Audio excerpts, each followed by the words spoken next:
Greetings. We're going to start a new series here. We started one today on the servant songs of Isaiah 40 through 55 and answering a question or concern of Barry Isaacs.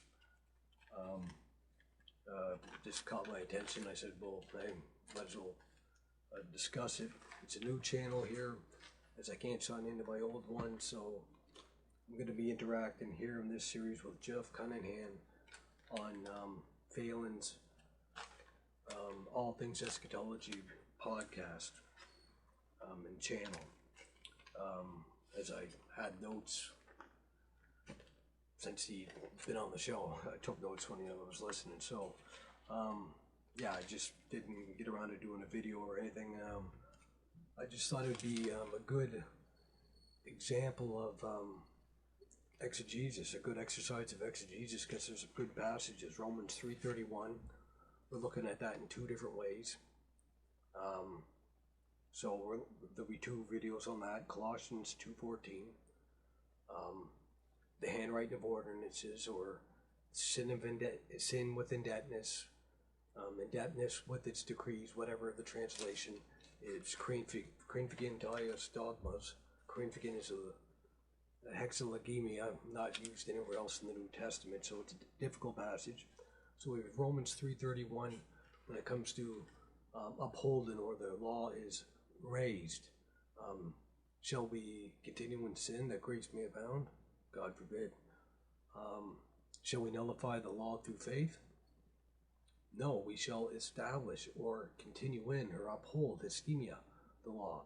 So Jeff made that point of the law raising, and that got me thinking, well, Romans 1 through 8, you have that motif of resurrection.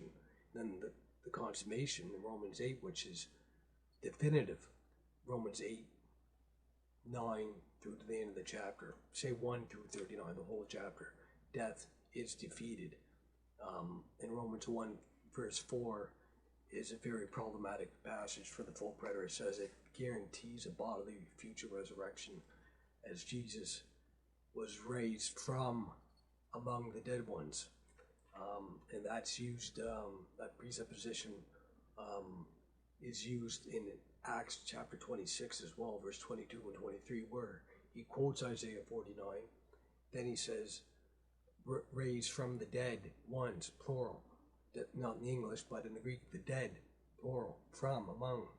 So he began the resurrection, the first fruits, not necessarily in the Old Testament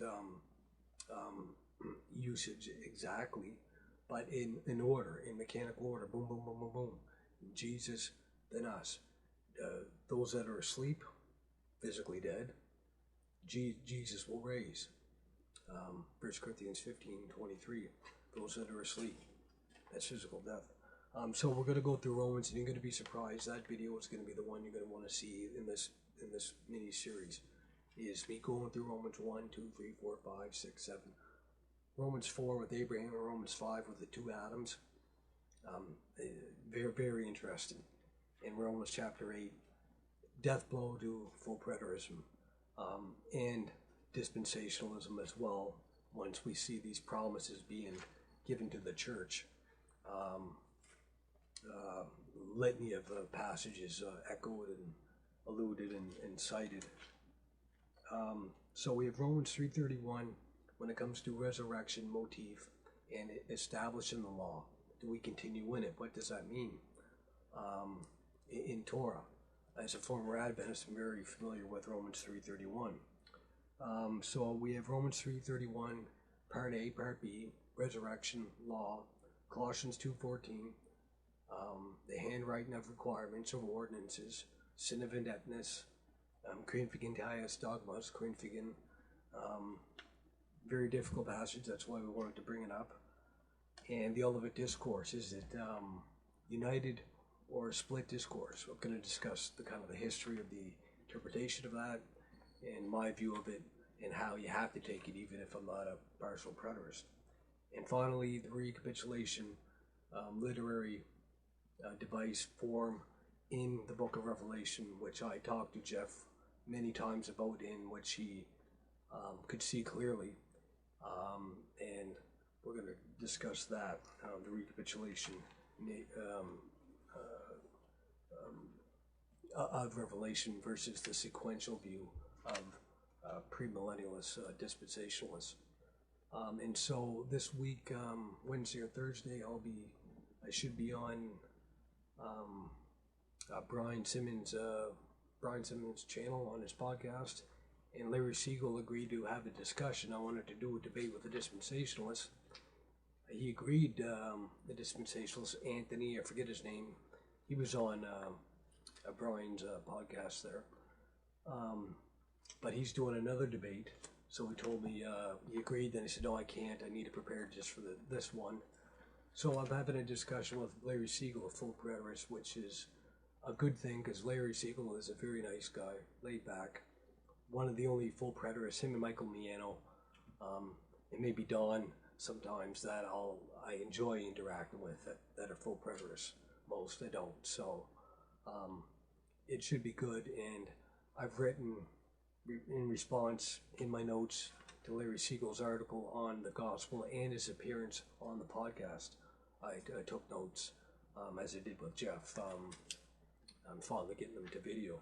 So this series is just kind of to get things going on the channel and exegetical exercise, looking at text from intertextually, grammar, things like that.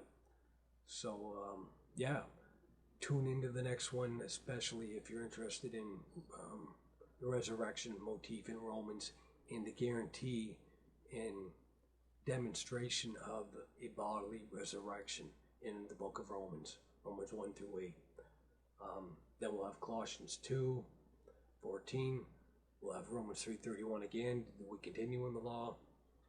We'll have the Olivet Discourses, a united split, and the structure, literary structure of Revelation with the recapitulation theme. And Jeff Cunningham, how did we meet? Things like that. Yeah, he mentioned that we met in, I think, an all-millennial dispensational debate group. And we became fast friends because I was studying to get into the Lutheran Church, taking catechism classes, but I didn't agree with a couple things, so but I lean strongly towards Lutheranism. He's a Lutheran. We both love eschatology. And Jeff's a great guy, great, nice guy who knows Greek, knows the Greek text, which I'm finally, after 17 years of studying, trying to get at. He's a great writer, and he's a good exegete. Better writer, better exegete than myself. So I learned a lot from Jeff with his articles and posts. They were lengthy posts all the time, and I used to save them to WordPad. But my other tablet broke. Now I'm saving them again because they're great articles. And today, Howard Denham posted a great a resource on the age, aeon, and aeonus, the adjective. And Jeff was interacting with him, so I saved that to WordPad. There's not too many people that are laymen that'll actually read their works, their articles, their comments, posts, and actually save them. So yeah, Jeff and I, we have a lot in common there, and he's a very, very gracious guy who loves the Lord and wants to please him and wants to know truth like me. He's like me. He's searching for truth, man. These gold nuggets, like I'm finding in this 2-month study of Romans 1